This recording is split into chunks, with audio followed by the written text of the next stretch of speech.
The lights are dimmed and silence prevails so that we can take an undisturbed trip back to ancient Topsfield. An appropriate place to start our tour is at the top of the highest pine boughs of Great Hill, where we can obtain views seldom enjoyed by today's residents.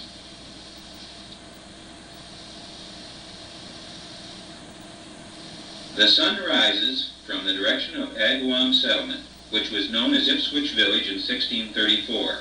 The earliest white settlers came from there. Much of this land, known as New Meadows, was granted to persons of influence who became wealthy non-resident landholders.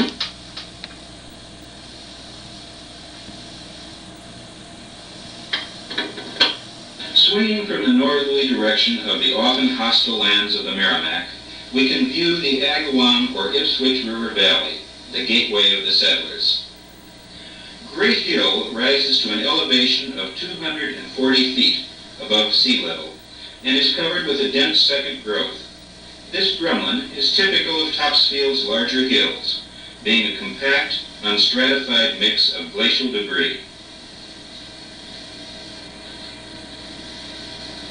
Sweeping the southerly direction over the sister town hill toward Boston, we can distinguish the popular snow-clad hillside known as Wheatland's Hill, which is on the northwest slope of River Hill, a drumlin of 200 feet elevation. Another look at Town Hill is warranted. Zooming in on Wheatland's snowy hillside, we see a ridge of pointed Norway spruce beyond, known today as Witch Hill. Approaching Witch Hill from the south, we pass across the east side of Topsfield's water divide. Tradition is that Mary Town Esty was taken from her son's house atop Witch Hill in chains, accused of witchcraft. She was committed to prison and hanged.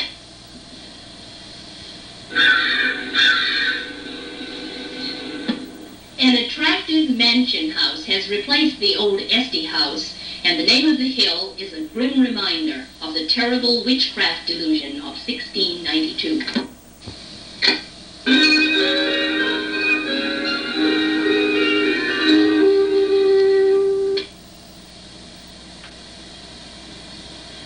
A magnificent view is obtained from the top of Wheatland's Hill as we sweep from the distant elevations of town and great hills westward to Billingsgate Hill, known today as Price's Hill.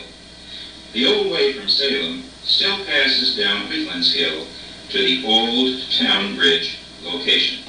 A sweep southward from Billingsgate Hill along the wooded north bank of the Agawam or Ipswich River provides a panorama of the ancient summer camping grounds of the Agawam Indians. Unfortunately, an epidemic reduced the Agawam nation from thousands to but a relatively few by the time the first white settlers arrived. The juncture of Fish Brook and the Agawam River was the heart of the Indian activity. The waters provided a way of transportation, food, and a barrier against surprise intrusion. The nearby hills provided a place of retreat in the event of a hostile attack. Fish Brook passes under River Road Bridge at the early Curtis Bridge location as it skirts the west edge of an overgrown ancient sand beach. The Indians frequented this brook, which provided an abundance of fish, both for food and for fertilizing their Indian corn planted in the nearby meadows. The Indian canoes were of birch, and their shelters were very little and homely, being made of small poles pricked into the ground and bent together at the tops. These structures were matted with boughs and covered with sedges and old woven mats. Stone chippings, which resulted from the plating of arrowheads and spear points, have been found in abundance throughout this ancient sand beach over the years. The Indians were expert fishermen and knew just where to fish in the streams and ponds. Those people were known to sit in groups on their native beaches, even upon the ice, catching bream, perch, pike, and other freshwater fish. A treasure of Indian artifacts has been unearthed in the general area by nature, by the plow, and by scientific excavation.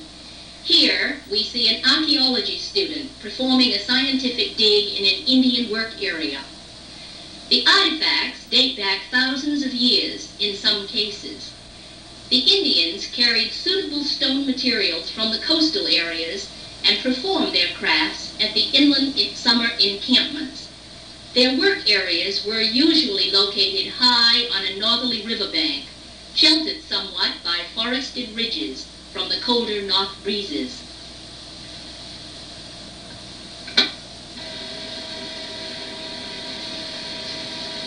The Agawam River wilds were abundant with partridges, turkeys, pigeons, wild geese, and ducks. The Indians found sufficient materials here with which to fashion domestic items such as trays, bowls, spoons, and baskets. The winter and springtime moisture maintains the upper territory of the river in an impenetrable swampy condition most of the year. This area is part of what has been called a most hideous swamp of large extent and a great harbor for bears. The vegetation is yet a merciless tangle, even during the drier seasons. The Agawam River flows under today's Rowley Road at the early Rowley Bridge location, just below the Bear Swamp. The old Rowley village line ran near here at one time. This bridge serves today as one of the favored vantage points for fishermen. The Agawam River is spoken of as a fair and delightful river. Its northerly bank is known to be a haven to the Indian dead. A canoe trip along these wooded banks is a special treat for the adventurer.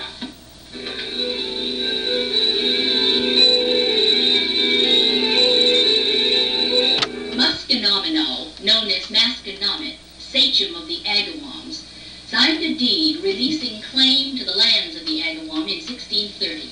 He died in 1658, a few years after Walter Roper built the great bridge over the Agawam, or Ipswich River, where a ford had been. Today's bridge at Salem Street marks the spot of that old wooden bridge, which was called Town Bridge. Musconomino was buried on Sagamore Hill in Ipswich Hamlet, now Hamilton.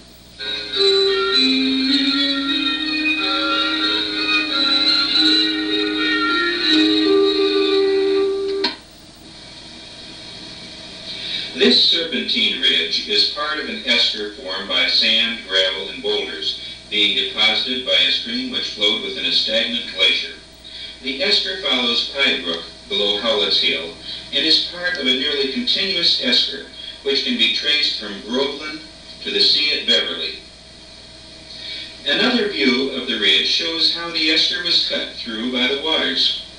The earliest settlers followed the Indian footpaths, crossing streams on either stepping stones or fallen logs such as this one at the foot of the cut. Views from the high point of the esker show tall timber which resulted from a rivalry among the trees to reach the life-giving sun. Another view of the fallen log is seen here at the cut.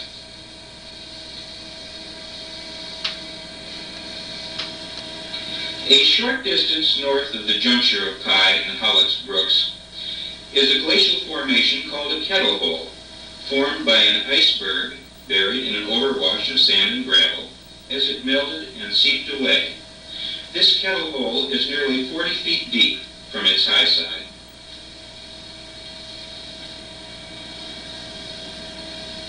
Pye Brook is unique in that it ends by having its waters divided, one portion being diverted off to the east, which is called Mile Brook, and the rest continuing off to the north in Howlett's Brook. The nearby house replaced an earlier house of 1690, where Thomas Dorman lived. The old well is still there. Off to the side is part of an old way used before 1692, which led to Lieutenant Francis Peabody's grist and sawmills from Ipswich Linebrook Parish above Baker's Pond, which is today Hood's Pond.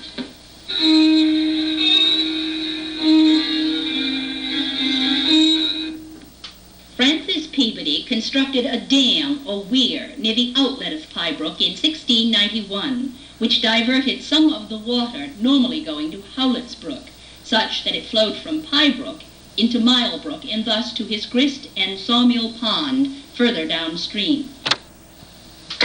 Vincent Thomas Howlett constructed half, and the town the other half, of a bridge in about 1668 at the ford of Ipswich Street Way. That bridge was near his house. His son William constructed a grist mill upstream of today's grist mill ruin near the end of that century. Ipswich Street Way followed the Indian path from Agawam Village or Ipswich. This oldest way of the settlers led from the ford at Howlett's Brook, or Howlett's Bridge, onto Perkins Street, which was referred to as the Country Road and became the main artery of early Topsfield.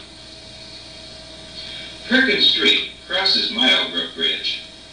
The first bridge here was mentioned by that name in 1667, when the town granted liberty to William Averill and Daniel Boardman to make a dam 1 1/2 rod above the bridge to float a meadow, providing it be of no damage to the town. Continuing on, the Old Way branches where Meeting House Lane continues on, and Perkins Street itself veers off to the left. The bars of Father John Wilde's house were off to the right here, where his second wife, Sarah Averill, was removed in 1692, accused of witchcraft. She was convicted and hanged. Looking down across Meeting House Lane to Perkins Street, we see the general location of the first meeting house of Topsfield, said to have been nearby the house of Father John Wiles. His house was there by 1660, and possibly much earlier. Returning along Perkins Street, we may swing to the left onto Ridge Street, which is known today as Averill Street. Ridge Street Cartway was laid out to provide access to Lieutenant Francis Peabody's grist mill, which was built in 1665 at Milebrook. Peabody's grist mill location was near his dam in this general location. He added a sawmill here in 1672. His first house was but a short distance away, perhaps on the side of the nearby esker. Peabody's mill pond is almost a quarter-mile long. His family probably enjoyed an abundance of wildlife, which was attracted to the water.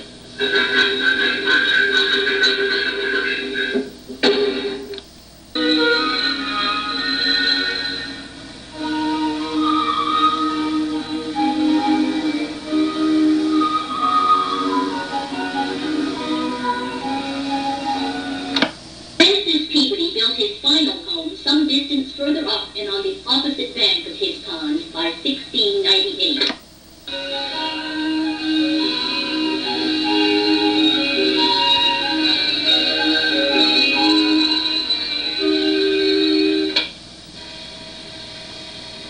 That final house, known later as the Isaac B. Young House, had a long retaining wall across its front. All that remains there today is a cellar hole. Returning from Peabody's mill location, we may follow Ridge Street Way down along the glacial cane terraces to the 1663 location of William Averill's house to the left, where the road leaves the ridge.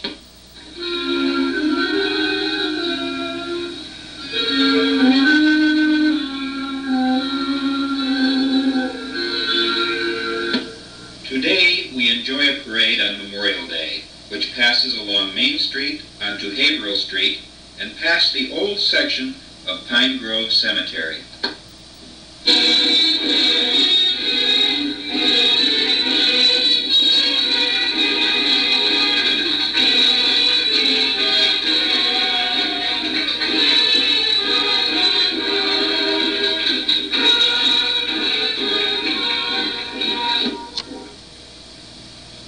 The parade passes through the main cemetery gate and up Bear Hill, where memorial services are held.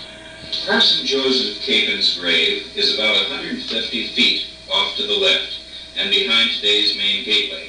He was the town's minister from 1684 to 1725 when he died. Tradition preserved the fact that his grave marks the spot at the pulpit of the second meeting house built in 1663. A horse shelter and a rest house were built near the rear of the meeting house in 1672 to accommodate the members from Rowley Village, today's Boxford. The parson's wife was buried at his side.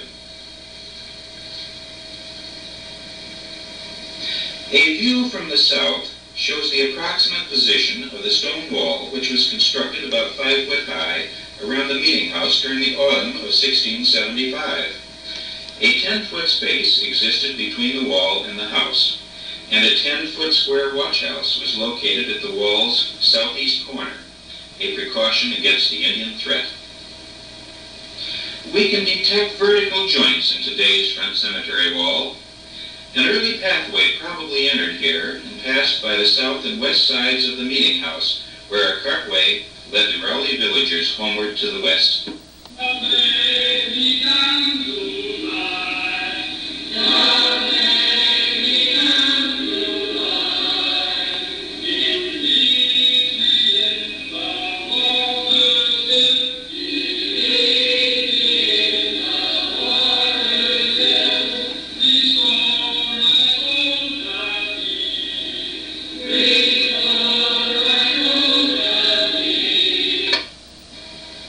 The Rowley Village's cartway led in some manner into what we know as Washington Street today.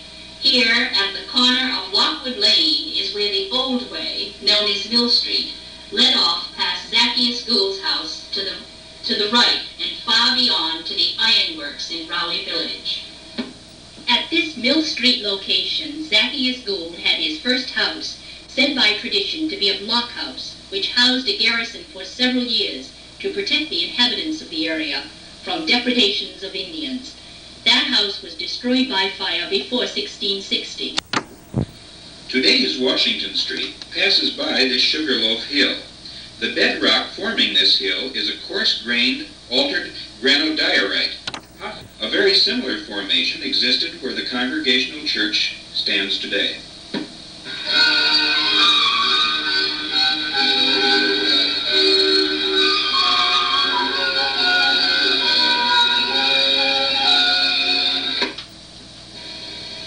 The Capon House was built on 12 acres of land, laid out to the parson in 1682-3. Nearby Howlett Street was one of the oldest ways in town, being used as early as 1640 by Rowley villagers while on their way to the first meeting house off Meeting House Lane. Samuel Howlett built his house in 1668, just 1/8 mile from the Capon House and off to the right, on land given to him as an inducement to practice his trade as blacksmith in the town. Howlett's shop is believed to have been located near the bars on the left side of Howlett Street, about 1/4 mile from the Capon House.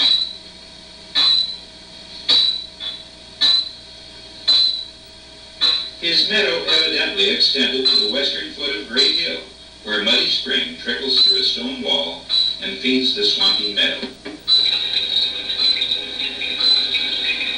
An old cartway undoubtedly passed by this spring, allowing the inhabitants to travel most directly to the second meeting house.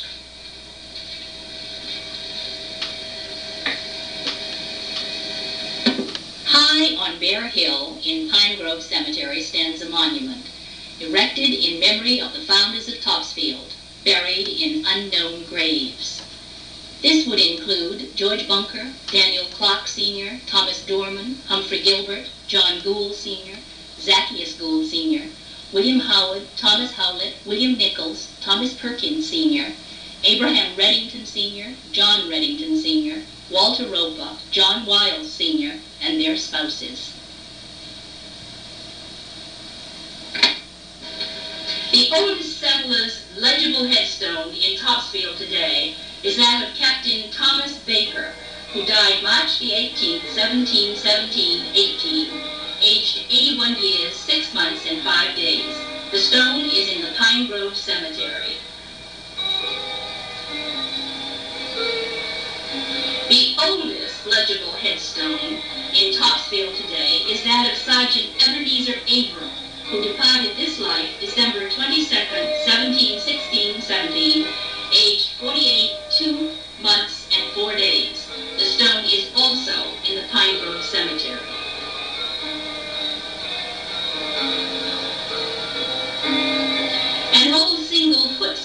inscribed capital R-E-K-A, Perkins, stands in the center of what is believed the oldest burial area in the Pine Grove Cemetery, the far southeastern section. This Rebecca is believed the wife of Zacchaeus, son of Thomas Perkins Sr. A monument can be seen to the north end of the oldest burial area, which commemorates Samuel Smith and his family. Returning to the Great Hill area, we can see in the snow how Howlett Street winds up between Great and Town Hills.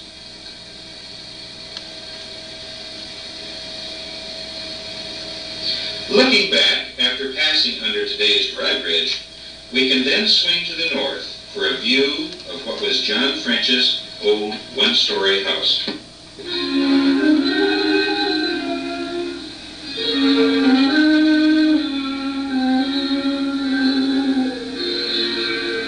Today's Howlett Brook Pond and its nearby mill above Howlett's Bridge on Ipswich Street give us some hint as to what the smaller early mill locations were like. William Howlett constructed a grist mill and a sawmill upstream at a bend in the brook opposite his house.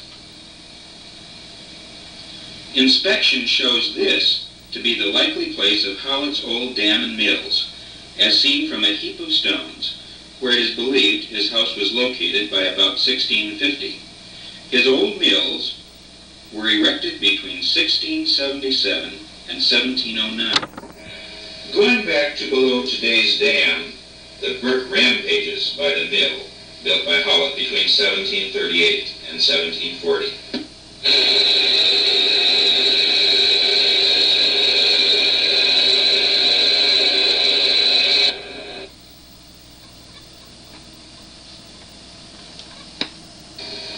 The lower millstone still lies positioned in the upper level of the mill, awaiting grain, which will never arrive, to be ground and shooted down to the lower level.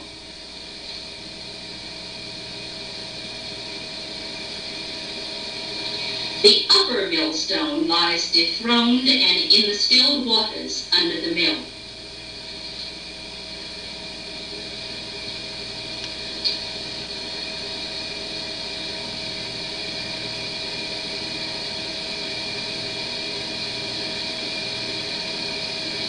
Howlett had plenty of fresh fish for his table.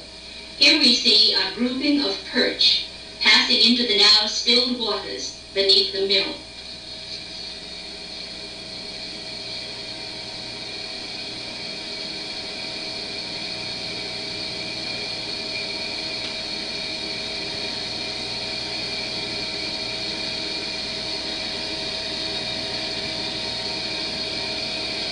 The miller's life was not an easy one.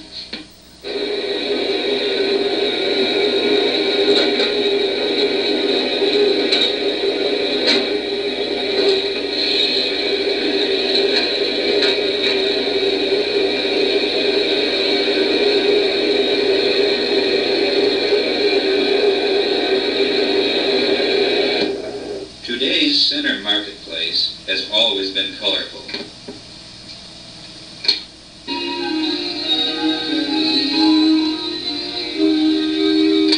Here, Daniel Clark had an inn, no doubt, before the year 1700. He occasionally sold liquor to the Indians, which was illegal. The old way to Salem was Salem Street.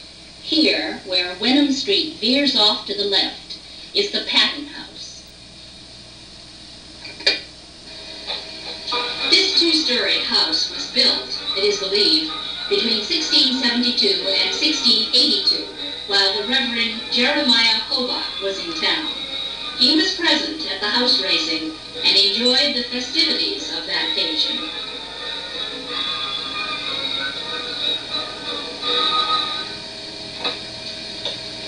Continuing down Salem Street for about 1/3 mile and swinging off the road to the left, we view the meadow where the old Salem Street Way passed Michael Dwinell Sr.'s house lot, which was back and off to the left. The old way passed through his orchard meadows, some 600 feet from today's street. That property remains in the possession of his descendants, even today.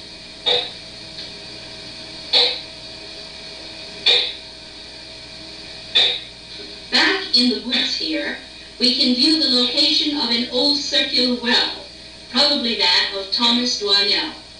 His presumed house-cellar ruin is about 40 feet off to the northwest.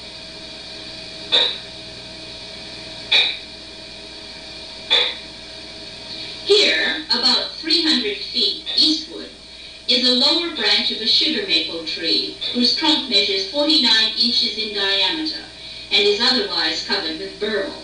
This Goliath, which died in about 1974, provided maple sugar for generations of Dwarnells and was a seedling of ancient Topsfield.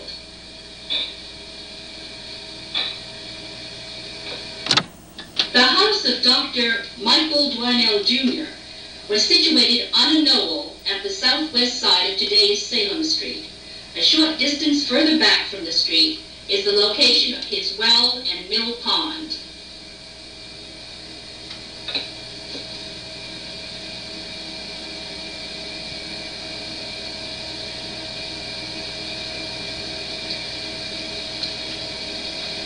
Wenham Street's slope was known as Grassy Hill in the early times because it was little used due to its steep drop of about 200 feet.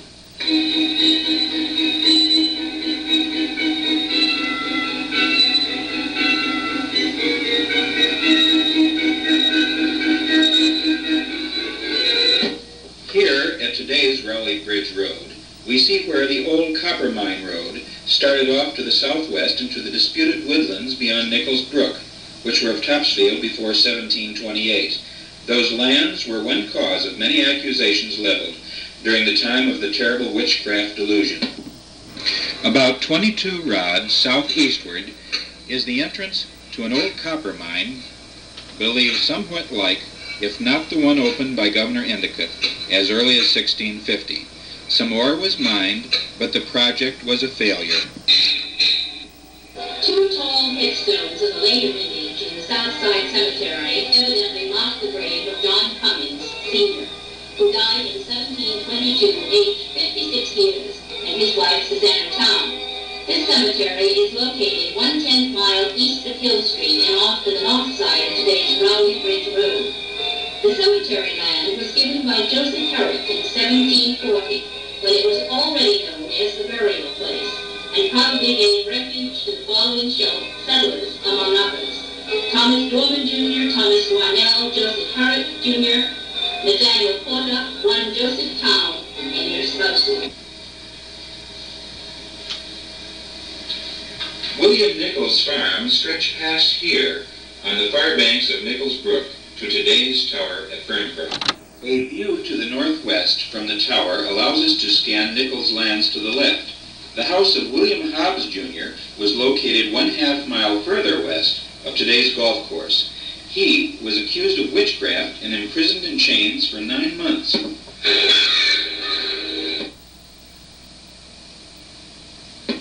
The oldest county fair in America opens its gates each autumn.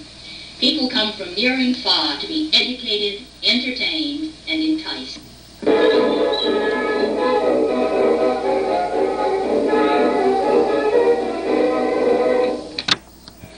Few visitors notice the Settlers Monument in the heart of the fairgrounds, where an ancient blockhouse was built before 1697. That fort was used as a refuge from impending Indian attack by, among others, one Mrs. Mary Esty, probably Mary Dorman, wife of John Esty. Tradition is that the devil, in the form of a hog, haunted Foster's Bridge on Maple Street, such that passers-by couldn't cross over the little unnamed brook.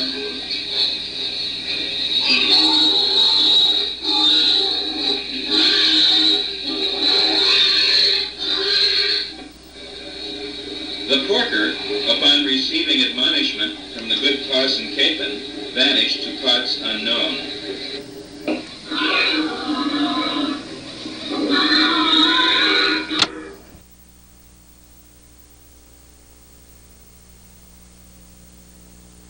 Today's Ipswich River Wildlife Sanctuary of the Massachusetts Audubon Society is located off Perkins Road, which should be distinguished from the country road Perkins Street.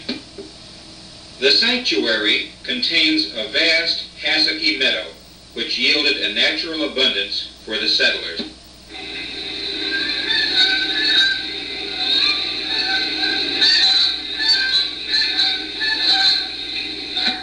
Here we see the continuation of the great esker. The settlers gathered the hassocky grasses and fed it to their stock.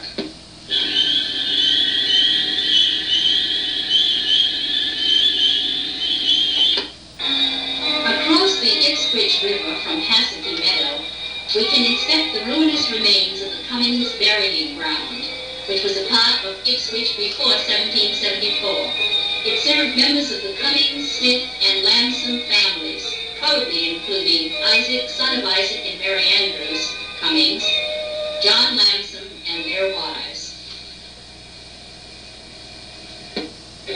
Leaving the wildlife sanctuary along Perkins Row, we may pause a moment at Cowpen Brook, known by that name in 1694 when Perkins Row's layout was recorded. Continuing along Perkins Row, we pass by John Reddington's property. His first home was consumed by fire along with the town's records in 1658. The way continues onto Howett Street, and off to the right is the country road, Perkins Street, which led to the bars of old Father John Wilde's house.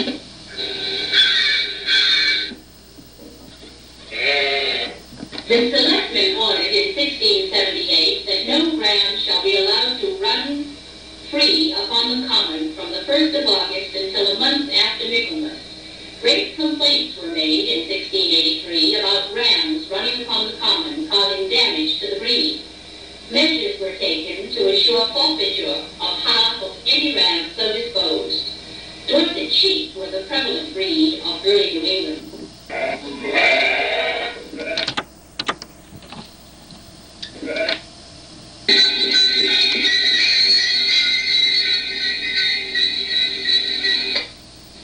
Edward Nealon's house on Wild Street was situated on the boundary line of Ipswich.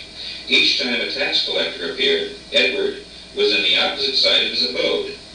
A boundary change of 2 rod in 1697 resolved the matter. 1670, atop Billingsgate Hill, the far side being added later. A barn near the house was struck by lightning in 1900, but the beautiful old house survived.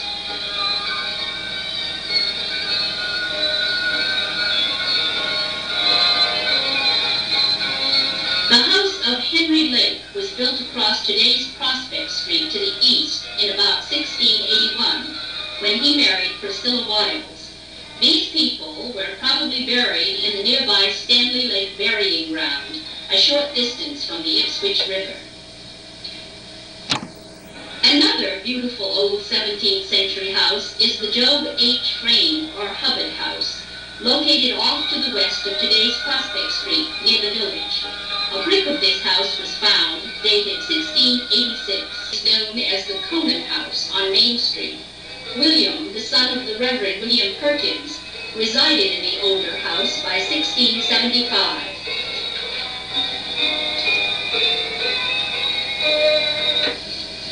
Haverhill Street was first laid out in 1668-9. This stretch of the street, or the Pie Brook, was known by the settlers as the Pine Plain, for a reason which is obvious.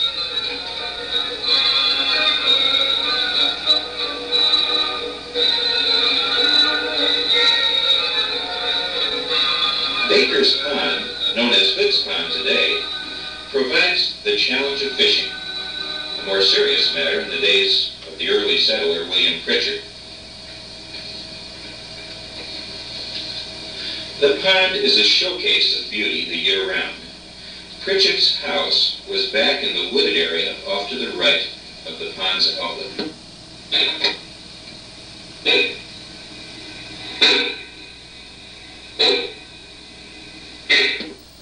The toil and sweat of the early settlers who lived and worked near the pond has given way to today's demand for fun, relaxation, and rest.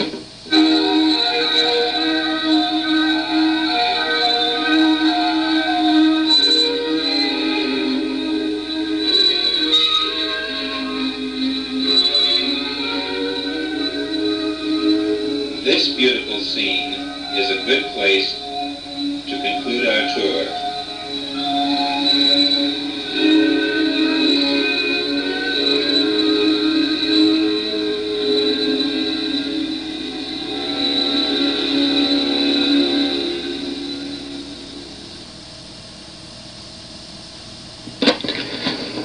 The preceding movie was written and produced by Len A.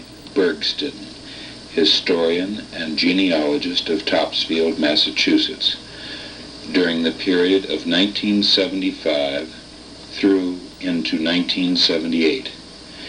Its premiere showing was to the Topsfield Historical Society, assembled in the Congregational Church Parish House on 19 March 1978. The work was narrated by Mrs. Elaine Dow and Mr. Bergsten.